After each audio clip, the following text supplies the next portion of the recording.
Hello students, कैसी चल रही है आपकी प्रिपरेशन? आई रियली होप बहुत अच्छी चल रही होगी। मैं आज आपके सामने एक नया टॉपिक लेकर आया हूं जिस टॉपिक का नाम है पब्लिक डिपॉजिट्स। और मेरा पर्पस यह है आपको पब्लिक डिपॉजिट्स के टॉपिक में एक्सपर्ट बनाना है। मुझे मैं इस पूरे वीडियो में पब्लिक डिपॉजिट से जुड़ी हुई सारी मिथ्स क्लियर कर दूंगा। जितने भी डाउट्स हैं पब्लिक डिपॉजिट्स को लेकर वो सारी बातें मैं आज क्लियर करने वाला हूं। तो चलिए टॉपिक को स्टार्ट करते हैं।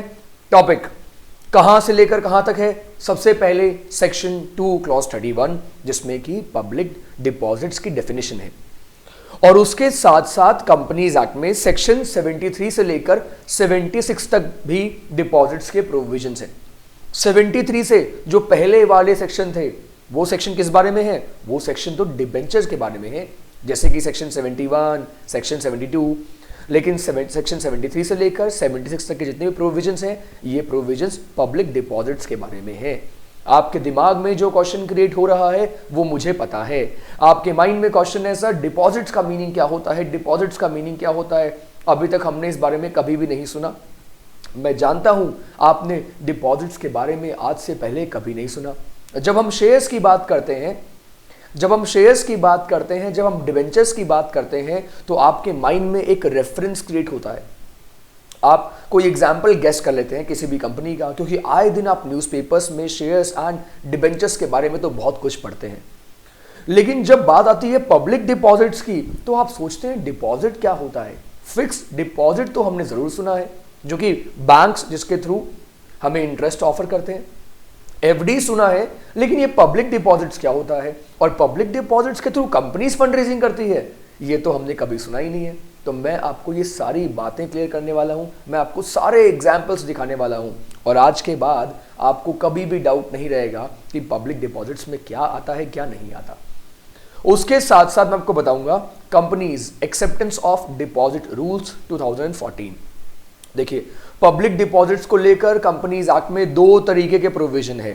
कुछ बातें लिखी हुई है सेक्शन 2 क्लॉज 31 में, उसके अलावा सेक्शन 73 से लेकर सेक्शन 76 तक, और कुछ बातें जो कि सेक्शंस में नहीं है वो कहां लिखी हुई है? Companies acceptance of deposit rules 2014 में। उन्हीं की बात मैं आपके साथ अभी करने वाला हूं। तो चलिए स्टार्ट करते हैं बोरोइंग से। बोरोइंग, इंट्रोडक्शन टू डिपॉजिट्स, इसमें बात करूंगा। Sir borrowing by company, deposit basically borrowing by company है, चाहे वो कंपनी प्राइवेट हो चाहे वो कंपनी पब्लिक हो। प्राइवेट वर्ड पे ध्यान दीजिएगा, प्राइवेट वर्ड पे एम्फसाइज कर रहा हूं मैं, क्योंकि प्राइवेट के साथ में प्राइवेट कंपनी के बारे में, प्राइवेट लिमिटेड कंपनी के बारे में बहुत सारे खुलासे मैं करने वाला हूं। साथ में मैं एक और बात बोलूंगा, दिस कुड बी सिक्योर्ड और अनसिक्योर्ड बोरोइंग। यस सर, हमने तो डिबेंचर सुना है कि डिबेंचर सिक्योर्ड होता है, डिबेंचर अनसिक्योर्ड होता है। मैं आपको आज ये बताने वाला हूं कि डिपॉजिट भी सिक्योर्ड या अनसिक्योर्ड हो सकता है। Is it really possible? Yes, it is possible. Deposit भी सिक्योर्ड हो सकता है, लेकिन जरा पहले समझ तो लें कि डिपॉजिट होता क्या है। डिपॉजिट के जितने भी प्रोविजंस हैं वो सेक्शन 73 से लेकर सेक्शन 76 में और companies acceptance of deposit rules 2014 में है। लेकिन याद रहे ये प्रोविजंस एप्लीकेबल नहीं होते बैंकिंग कंपनी पे, नॉन बैंकिंग फाइनेंशियल कंपनीज पे एंड हाउसिंग फाइनेंस कंपनी पे। तो जो चैप्टर में हम डिस्कस करने वाले हैं ये बैंकिंग कंपनी के ऊपर एप्लीकेबल ही नहीं होता। यस, बिल्कुल ठीक कहा मैंने। Banking company, non banking financial companies, housing finance companies, banks के थ्रू फिक्स डिपॉजिट होता है, उसके थ्रू हमें इंटरेस्ट मिलता है, एक पर्टिकुलर ड्यूरेशन होती है, लेकिन उस बैंक के ऊपर कंपनीज एक्ट के ये वाले प्रोविजन एप्लीकेबल नहीं होते। क्योंकि यहां हम जिस कंपनी की बात करने वाले हैं, इस पूरे चैप्टर में हम जिन कंपनीज की बात करेंगे वो कंपनीज बैंकिंग कंपनीज नहीं होंगी, वो कंपनीज हाउसिंग फाइनेंस कंपनीज नहीं होंगी, वो companies non banking finance companies नहीं होंगी। वो तो होंगी बस कुछ private companies, public companies, government companies. तो हम बात करने वाले हैं नॉर्मल प्राइवेट कंपनी की, पब्लिक कंपनी, गवर्नमेंट कंपनी की, कि ये कंपनीज किस तरीके से आसानी से पब्लिक से फंड रेजिंग कर सकती है। आप मुझे ये बोलने वाले हो सर प्राइवेट कंपनी 200 मेंबर्स, हाँ मैं शेयर्स की बात नहीं कर रहा हूं, I am talking about loan. मैं शेयर्स की बात नहीं कर रहा हूं, मैं लोन की बात कर रहा हूं। तो आप बोलोगे हाँ सर, प्राइवेट कंपनी लोन तो ले सकती है, और प्राइवेट कंपनी के लिए लोन लेने का एक तरीका क्या आ गया, डिपॉजिट आ गया। वही बात मैं आपको आज क्लियर करने वाला हूं। तो बेसिक हमने क्या देखा, बेसिक देखा deposit is borrowing by company, that could be secured और that could be unsecured. Section हमने देख लिए, रूल का नाम हमने देख लिया, ये भी देख लिया कि ये प्रोविजंस इसके ऊपर एप्लीकेबल नहीं होते, बैंकिंग कंपनी के ऊपर एप्लीकेबल नहीं होते, नॉन बैंकिंग फाइनेंशियल कंपनीज के ऊपर एप्लीकेबल नहीं होते, एंड हाउसिंग फाइनेंस कंपनीज के ऊपर एप्लीकेबल नहीं होते। तो चलिए अब जरा बात कर लेते हैं किसकी, डिपॉजिट की डेफिनेशन की। डिपॉजिट की डेफिनेशन जो किसमें गिवन है, डिपॉजिट की definition is given under section 2 clause 31। क्या डेफिनेशन है डिपॉजिट की, अभी सारा सस्पेंस रिवील कर देते हैं। देखिए डिपॉजिट को बताया गया है, deposit includes receipt of money जो कि डिपॉजिट की फॉर्म में हो या लोन की फॉर्म में हो। बस इतनी सी बात बताइए, रिसीट ऑफ मनी जो कि डिपॉजिट की फॉर्म में हो और लोन की फॉर्म में हो, लेकिन साथ में कहा as may be prescribed in consultation with RBI. क्या कहा है ये कहा है कि डिपॉजिट में एक्सक्लूड करेंगे किन चीजों को, किन चीजों को डिपॉजिट में इंक्लूड नहीं किया जाएगा ना, ये गवर्नमेंट आरबीआई से कंसल्ट करके डिसाइड करेगी। क्योंकि आप एक बात सोचिए, एक कंपनी को पैसा अलग अलग तरीके से मिलता है, लोन की फॉर्म में पैसा मिलता नहीं है, कंपनी को मिलता है। तो अगर किसी कंपनी को लोन की फॉर्म में पैसा मिल रहा है, क्या वो डिपॉजिट की डेफिनेशन में इंक्लूड होगा? एक कंपनी को पैसा मिल रहा है लोन की फॉर्म में, तो क्या वो डिपॉजिट की फॉर्म में आएगा? क्योंकि कंपनीज को लोन मिलता है, बैंक से, एनबीएफसी से मिलता है, सेंट्रल गवर्नमेंट ने लोन दे दिया, कोई भी फाइनेंशियल असिस्टेंस मिल गया किसी कंपनी को, तो क्या वो डिपॉजिट के डेफिनेशन में आ गया? क्योंकि अगर वो डिपॉजिट्स की डेफिनेशन में आ गया तो सेक्शन 73 उसके ऊपर एप्लीकेबल हो गया, सेक्शन 76 एप्लीकेबल हो गया, और सारे के सारे रूल एप्लीकेबल हो गए। तो सबसे पहले मुझे आपका ये मिथ क्लियर करना है कि कौन कौन सी चीजों को डिपॉजिट में इंक्लूड किया जाएगा, और एग्जैक्टली डिपॉजिट होता क्या है, कब आता है, कौन लाता है, और कौन सी कंपनी इसे फंड रेजिंग करती है। ये सारी बातें मैं आपको क्लियर करने वाला हूं। सो मैंने लिखा exclude as may be prescribed. देखिए जब भी लॉ में लिखा हो ना एज मे बी प्रिस्क्राइब्ड, तो पता है आप जानते हैं इसका मतलब क्या होता है? एज मे बी प्रिस्क्राइब्ड का मतलब जो गवर्नमेंट रूल्स में प्रिस्क्राइब कर दे, वो बात जो रूल्स में प्रिस्क्राइब हो उसे हम कहते हैं एज मे बी प्रिस्क्राइब। कुछ बातें ऐसी होती हैं जो सेक्शन में नहीं लिखी होती, और जो बातें सेक्शन में ना लिखी हो वो बातें कहाँ लिखी होती हैं?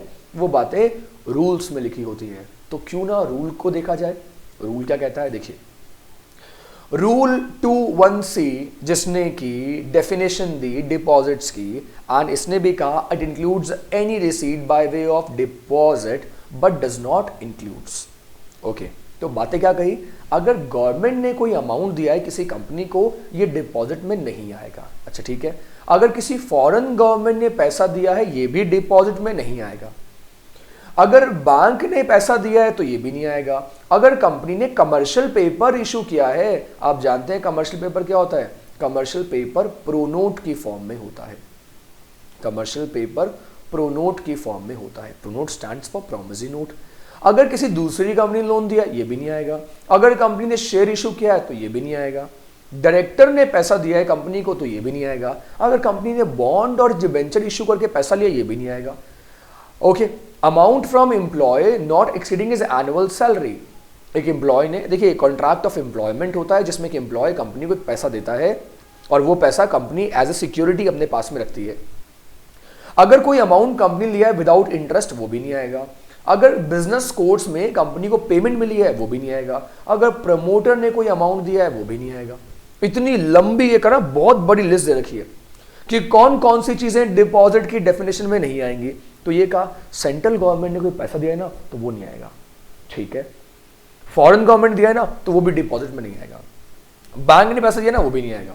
अगर कंपनी ने कमर्शियल पेपर इशू किया है तो वो भी नहीं आएगा। दूसरी कंपनी पैसा दिया है, वो भी नहीं आएगा। अच्छा, इतनी लंबी लिस्ट दे दी और ये कहा गया इन सारी सिचुएशंस में अगर कंपनी इनके थ्रू, इनमें से किसी के भी थ्रू अगर कोई कंपनी फंड रेजिंग करती है, इनमें से किसी भी मेथड से, any of the above method, any of the method जो यहाँ पे मेंशन्ड है, अगर कंपनी फंड रेजिंग करती है तो उसे हम डिपॉजिट की डेफिनेशन में इंक्लूड नहीं करते।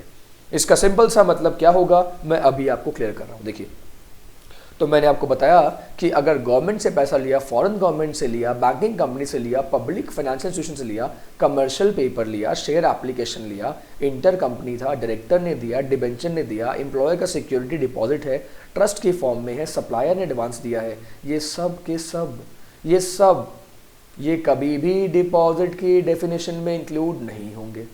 अब बताओ, आप तो कब से सोचे बैठे थे कि सर कंपनी को किसी ने लोन दिया वो डिपॉजिट है, तो लोन तो कोई बैंकिंग कंपनी भी दे सकती है, वो डिपॉजिट नहीं होता। गवर्नमेंट ने लोन दिया वो भी डिपॉजिट नहीं होता। सर इतनी देर से तो मैंने एक दिमाग में परसेप्शन क्रिएट किया, मैंने सोचा डिपॉजिट में क्या आएगा क्या नहीं आएगा, और अपने अंदर मैंने एक एग्जाम्पल क्रिएट किया था। मैं जानता हूं कि आपने अपने दिमाग के अंदर एक इमेज क्रिएट की थी कि डिपॉजिट क्या हो सकता है। उस इमेज से, उस मिथ से बाहर निकलिए और समझने की कोशिश कीजिए कि एग्जैक्टली रियल में डिपॉजिट क्या होता है। इस अनसुलझी मिस्ट्री को हम बिल्कुल सॉल्व करेंगे आज। देखिए, तो अब मैं आपसे कुछ क्वेश्चंस पूछने वाला हूं। सर क्वेश्चन ये है, सर मैम क्वेश्चन ये है कि अगर कंपनी को पैसा, मतलब मोदी जी तो प्राइम मिनिस्टर हो गए ना, तो अगर गवर्नमेंट ने कंपनी को लोन दिया है, मेरा आपसे क्वेश्चन है, मेरा आपसे छोटा सा क्वेश्चन ये है कि अगर गवर्नमेंट ने कंपनी को लोन दिया है, क्या ये डिपॉजिट है? अभी अभी जो आपने देखा बस उसी के कुछ प्रैक्टिकल क्वेश्चंस मैं आपसे पूछ रहा हूं। मोदी जी ने कंपनी को लोन दिया, क्या ये डिपॉजिट है? मोदी जी से मेरा मतलब यहां गवर्नमेंट से है, सेंट्रल गवर्नमेंट ने किसी कंपनी को लोन दिया है, राइट? तो यहां मैंने बड़ा मैं देता हूं कि अगर गवर्नमेंट ने लोन दिया है, इंडिया की गवर्नमेंट ने, क्या ये डिपॉजिट है? क्योंकि अगर ये डिपॉजिट होगा तो डिपॉजिट वाले सारे लॉ इस कंपनी के ऊपर एप्लीकेबल हो जाएंगे। आंसर बताइए मुझे जल्दी से। इसका आंसर क्या है? इसका आंसर है नो। ऐसा नहीं हो सकता, ऐसा बिल्कुल नहीं हो सकता, क्योंकि हमने अभी यही तो पढ़ा कि अगर गवर्नमेंट ने कंपनी को ये पैसा दिया है, कोई लोन दिया है, तो वो डिपॉजिट की डेफिनेशन में नहीं आता। ओके, अब ये बताइए जरा कि अगर अब जो पैसा है वो फॉरेन गवर्नमेंट ने दिया है, इनको तो आप जानते ही हैं, ये तो यूएसए के प्रेसिडेंट हैं, तो अगर फॉरेन गवर्नमेंट ने पैसा दिया है, अगर फॉरेन गवर्नमेंट ने लोन दिया है किसी कंपनी को, क्या ये लोन पब्लिक डिपॉजिट की डेफिनेशन में आएगा? बताइए मित्रों, क्या ये पब्लिक डिपॉजिट की डेफिनेशन में आएगा? आंसर इज, इसका आंसर भी वही है जो पहले था, और इसका आंसर क्या है? नो सर, ये भी पब्लिक डिपॉजिट की डेफिनेशन में नहीं आएगा। अब मुझे बड़ा कंफ्यूजन हो रहा है और मुझे जानने का बड़ा मन कर रहा है फिर रियल में डिपॉजिट में क्या आता है। मैं बिल्कुल आपको बताने वाला हूं कि रियल में डिपॉजिट की फॉर्म में क्या आता है। अब देखिए, अब ये इनसे मिलिए, ये हैं बाबू भैया, और बाबू भैया ने एक कंपनी का शेयर्स खरीदने के लिए अप्लाई किया, राइट? इन्होंने शेयर्स के लिए एप्लीकेशन मनी दी। तो शेयर्स के लिए एप्लीकेशन मनी दी, क्या ये डिपॉजिट है? क्या ये डिपॉजिट की डेफिनेशन में इंक्लूड होगा? जल्दी बताइए आंसर। इसका आंसर क्या होगा? आप बोलेंगे सर इसका आंसर है नो। अगर किसी शेयर होल्डर ने कंपनी को शेयर्स के लिए पैसा दिया है, इन्वेस्टर ने, नॉट शेयर होल्डर, अगर किसी इन्वेस्टर ने शेयर्स खरीदने के लिए कंपनी को पैसा दिया है तो वो डिपॉजिट की डेफिनेशन में इंक्लूड नहीं होता। Okay, but let me tell you, एक एक्सेप्शन मैं आपको यहां बता ही देता हूं। देखिए, एक एक्सेप्शन ये है कि अगर 60 डेज के अंदर इन्हें अलॉटमेंट नहीं हुआ, 60 डेज के अंदर इन्हें शेयर्स का अलॉटमेंट नहीं हुआ, तो आफ्टर 60 डेज अगर कंपनी उनके पैसे को, अगर मान लीजिए कंपनी को मिनिमम सब्सक्रिप्शन नहीं आया और कंपनी ने फिर भी पैसा रिफंड नहीं किया, आफ्टर 60 डेज अगर उस पैसे को रिफंड नहीं किया तो जानते हैं ये क्या बन जाएगा? यस, अब ये डिपॉजिट्स बन जाएगा, अब ये डिपॉजिट बनेगा। अब डिपॉजिट बनने में कोई प्रॉब्लम नहीं है। तो अगर शेयर होल्डर ने अप्लाई किया किसी कंपनी में और उस कंपनी ने 60 डेज के अंदर अगर उसे शेयर्स का अलॉटमेंट नहीं किया है ना, तो उसके बाद वो डिपॉजिट की डेफिनेशन में आ जाएगा। वैसे आप जानते हैं कि कंपनी को 60 डेज के बाद कंपनी को 15 दिनों का टाइम मिलता है उस पैसे को रिटर्न करने के लिए। अगर 60 डेज के बाद भी कंपनी ने नेक्स्ट 15 डेज में उस पैसे को रिटर्न नहीं किया तो 60 डेज के बाद खतरा बढ़ चुका है। 60 डेज 15 डेज में रिटर्न कीजिए, 60 डेज 15 डेज में रिटर्न कर दो। अदरवाइज हम क्या मान लेंगे? अदरवाइज हम ये मान लेंगे कि 60 डेज उसके बाद हमने यहां से 15 डेज और ऐड कर दिए। 15 डेज में अगर कंपनी की तरफ से वो पैसा रिफंड नहीं हुआ तो उसके बाद हम उसे पब्लिक डिपॉजिट कंसीडर कर लेंगे। वो जो शेयर होल्डर का पैसा कंपनी के पास में पड़ा है उसे पब्लिक डिपॉजिट की डेफिनेशन में मान लिया जाएगा और उसके बाद जो भी पब्लिक डिपॉजिट के लॉ होते हैं ना वो एप्लीकेबल होते हैं। But this one is an exceptional situation, normally ऐसा होता नहीं है। तो ऐसा केस बहुत रेयर सिचुएशन में क्रिएट हो सकता है। 60 डेज के बाद 15 दिनों में अगर कंपनी ने रिफंड नहीं किया तब वो शेयर होल्डर का पैसा पब्लिक डिपॉजिट बनेगा, अदरवाइज वो पब्लिक डिपॉजिट की डेफिनेशन में नहीं आता। Okay, next question. LIC is a public financial institution. Yes, LIC एक पब्लिक फाइनेंशियल इंस्टीट्यूशन है और LIC ने भी अगर किसी कंपनी को लोन दिया है तो बताइए क्या ये पब्लिक डिपॉजिट की डेफिनेशन में आएगा कि नहीं आएगा? बताइए जरा, क्या ये पब्लिक डिपॉजिट की डेफिनेशन में आएगा? आएगा कि नहीं बताइए, सोचिए जरा। और सोचना क्या है, आप याद कीजिए वो रूल जो हमने, रूल 2 जो हमने इसका पढ़ा था, उस रूल 2 में क्या लिखा हुआ था? अगर किसी कंपनी को किसी पब्लिक फाइनेंशियल इंस्टीट्यूशन या बैंकिंग कंपनी से भी लोन मिलता है ना तो वो पब्लिक डिपॉजिट की डेफिनेशन में इंक्लूड नहीं होता, ये भी डिपॉजिट की डेफिनेशन में नहीं आता। अब सर कंपनी का डायरेक्टर है और कंपनी के डायरेक्टर ने कंपनी को पैसा दिया है, तो मैं ये कह रहा हूं कि कंपनी का डायरेक्टर एंड कंपनी के डायरेक्टर ने कंपनी को लोन दिया है। तो डायरेक्टर खुद अगर कंपनी को लोन दे रहा है, देखिए लोन की मैं बात कर लेता हूं, मैं यहां अलग अलग एग्जांपल यूज करता हूं। देखिए मैं डायरेक्टर की बात कर लेता हूं, मैं यहां प्रमोटर की बात कर लेता हूं। अगर डायरेक्टर के साथ कोई एम्प्लॉयमेंट कॉन्ट्रैक्ट हुआ है, अगर वो कोई सिक्योरिटी डिपॉजिट भी दे रहा है, ये सिक्योरिटी डिपॉजिट क्या होता है सर? देखिए एम्प्लॉयमेंट कॉन्ट्रैक्ट है और कंपनी ने डायरेक्टर को कहा है कि आपको एक सिक्योरिटी डिपॉजिट देनी पड़ेगी। अगर आपको कंपनी का डायरेक्टर की पोस्ट पे काम करना है तो आपको इतना अमाउंट हमारे पास डिपॉजिट करवाना पड़ेगा। और अगर वो डायरेक्टर उतना अमाउंट कंपनी के पास डिपॉजिट करवाता है so that amount is called security deposit.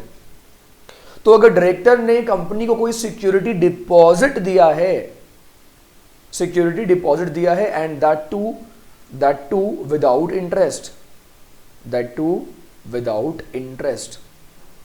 तो अगर कंपनी का डायरेक्टर भी कंपनी को लोन दे रहा है, कंपनी का प्रमोटर कंपनी को लोन दे रहा है, या कंपनी का डायरेक्टर जिसके साथ एक एम्प्लॉयमेंट कॉन्ट्रैक्ट है और वो भी कंपनी को पैसा दे रहा है विदाउट इंटरेस्ट, क्या ये डिपॉजिट की डेफिनेशन में इंक्लूड होगा?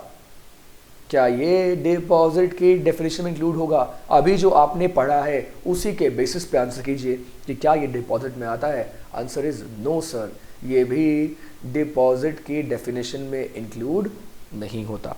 तो डायरेक्टर ने कोई पैसा दिया हो तो इन सब चीज़ों को हम इसके अंदर इंक्लूड नहीं करते। अब ज़रा बात करते हैं, देख सर अब नेक्स्ट डिस्कस करते हैं कि ये एक क्लाइंट है कंपनी का, राइट? ये कंपनी का एक क्लाइंट है और कंपनी के क्लाइंट ने ऑर्डिनरी बिजनेस कोर्स में इसने अगर एडवांस पेमेंट कर दी है, गुड्स की एडवांस पेमेंट कर दी है और कंपनी को गुड्स डिलीवर करने बाकी रहते हैं। कंपनी गुड्स को डिलीवर करेगी, मान लीजिए कंपनी गुड्स को डिलीवर करेगी आफ्टर 15 डेज, 1 मंथ गुड्स को डिलीवर करेगी इन फ्यूचर। अभी गुड्स को डिलीवर नहीं किया है कंपनी ने, कंपनी इसे डिलीवर करेगी बाद में। तो ये जो एडवांस पेमेंट जो क्लाइंट ने दिया है, ये जो एडवांस पेमेंट जो क्लाइंट ने दिया है, क्या ये डिपॉजिट की डेफिनेशन में आएगा?